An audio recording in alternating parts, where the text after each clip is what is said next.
So, before I even start talking about the movie, what is with these Rotten Tomato reviews on this movie? I don't know if any of y'all's went on Rotten Tomatoes and just looked at Bullet Train, but I feel like the popcorn meter is about average for anybody seeing this movie. If mixed people that really like it, mixed people that don't like it that much, I get it. But the critic reviews have me genuinely wondering if they watched the same movie, especially after reading some of them. From what I understand, basically, someone said this is convoluted and confusing. I don't have that issue. And then someone called this super racist, and I don't understand that one really much. If they want to make, I guess, just use every character from the same country, I get that, I guess, but I don't think that's what the point of this is. Like, the whole point is that they're all from different areas and different organizations and whatnot. I don't know. Anyway, I don't think any of these reviewers actually managed to watch the movie. I don't believe that. And the ones that did gave it a decent rating at least. But getting into the movie now, I believe Bullet Train is probably one of the most underrated action movies out of this century, which has not been very long.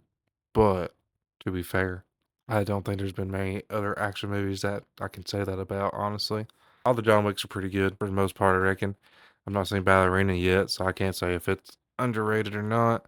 I don't, I mean, if you've not seen this movie, it's essentially I don't really know what to call it. It's not really a whodunit, but there's several different parties in the movie trying to do several different things for essentially the same people in the end, turns out.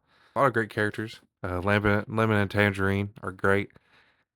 Probably the best characters in the whole movie, in my opinion. Brad Pitt's character, Ladybug's pretty great as well. A very non Brad Pitt role, in my opinion, because every time I think of Brad Pitt, I just think of Fury or other very macho movies. And this one, he's not like super, well, he's masculine, but not like Tom Cruise or every other action movie star masculine in a sense.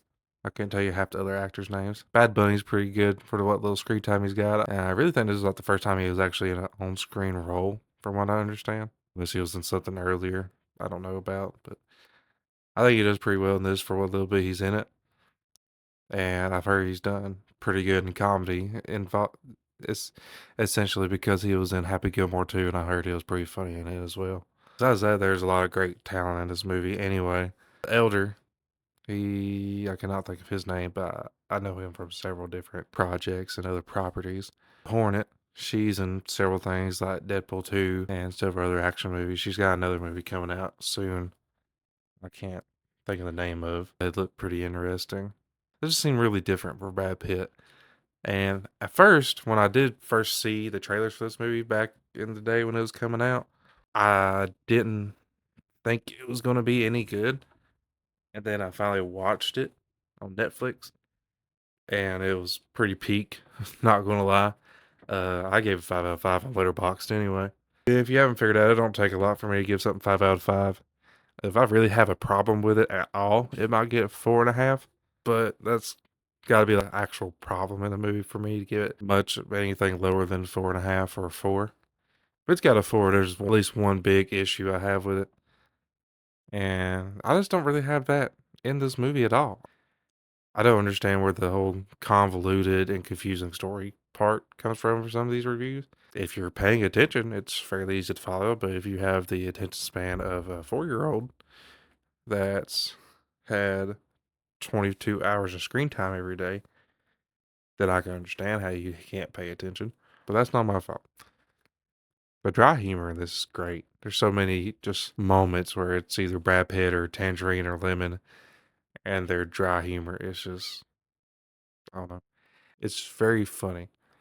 And then Lemon talking about Thomas the Tank Engine and how he decides who's a diesel and whatnot is pretty great.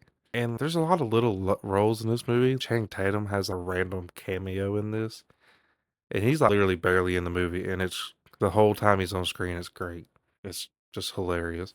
The little scene right here with the water bottle and how where it ends up is pretty great. And then the whole thing where the White Death figures out that is he Brad Pitt's character's not even the dude he's been waiting on to kill. Then you get to the end and you figure out the whole reason why death's even behind all this. And it connects literally like every event together in this nice little blood-soaked bow. Brad Pitt playing with the bidet in the bathroom is pretty great. And his and the Tangerine's fight and the break, the concessions car, I guess you'd call it. It's pretty good.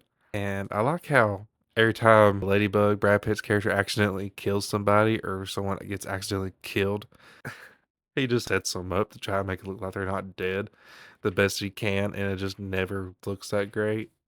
It was just so funny.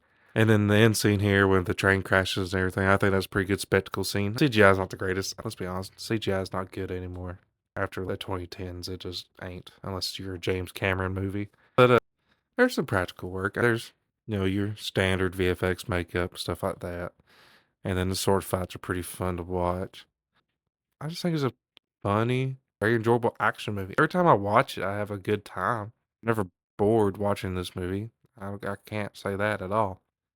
I've seen this multiple times. It's a really, to me, this is one of those movies where it's like, if I'm not feeling something story heavy, that I know it's going to happen pretty well, and I don't want to watch something new, I'm probably going to put this or something like it on.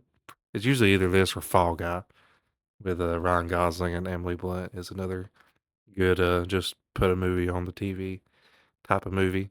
That being said, that's if I'm not watching something on YouTube. I'm usually just got YouTube pulled up and I find a nice long Wendigoon video to put on in the background for 3 or 4 hours. Who says all our attention spans have gotten shorter? Am I learning anything useful? No, but Wendigoon's great. I don't. I say it's underrated because critic reviews mostly. I think most normal viewers understand why this movie's fun to watch, and everyone seems to enjoy it pretty well. I didn't think to look on Letterbox reviews, see what the normal people consensus. Well, I say normal people. Normal people, and then you got the film bros where are like some random European movies on their top four. Top four is subjective. It's I mean, your opinion, but like, just because someone else don't have this obscure movie out of the some random film era in France in their top four doesn't mean they're that's anyway. It's got a 3.6 on Letterboxd based off the people I follow. That seems to be pretty universal between someone on here got a 2. All they said was that they hated the movie, and some people seem to really enjoy it. And then you got that one person that's just like, I hate this movie, bro. I don't even know who. I don't even know who released this movie because I'd almost be like, did Fox or Universal pay you to say that? Be nice, but I'm sorry, I got a little bit on a tangent there at the end. Anyway, if you just want a fun action movie with some good dry humor in it to watch, and you've not ever seen it, Bullet Train I think is worth a watch at least once. Even if you end up not liking it, everyone's opinion is subjective and everyone's entitled to one. But I mean, if you don't like it, I think it's still on Netflix probably. I really don't know because we don't have Netflix. But I mean, you can find it on streaming on something you already have and you pay monthly for. Just give it a watch. Get your own opinion about it. You never know, you may enjoy it. I have it on 4K. It looks pretty good. It's got Dolby Vision. My 4K I bought secondhand, and it's got one part that skips on, and it makes me mad every time because I forget about it. And it's part where Ladybug and Tangerine's having their little fight in a quiet car, and it's one of the best parts of the movie, and it has a skip right there, and I got so mad when I watched it. I've been informed that one's with Lemon because I got their names switched up. My bad. Just been informed by my producer that I got the names wrong. I don't even know if it's picking up your voice over there, but that's okay. It's not picking up your voice at all. It may have a little bit that time. Oh well. Anyway, get the movie watch if you haven't. Get your own opinion about it. I don't think anybody ever makes it to the end of of these movies, so I don't think anyone's gonna care. But anyway, or end of these videos. But anyway, I hope you guys have a good one, and I will see you tomorrow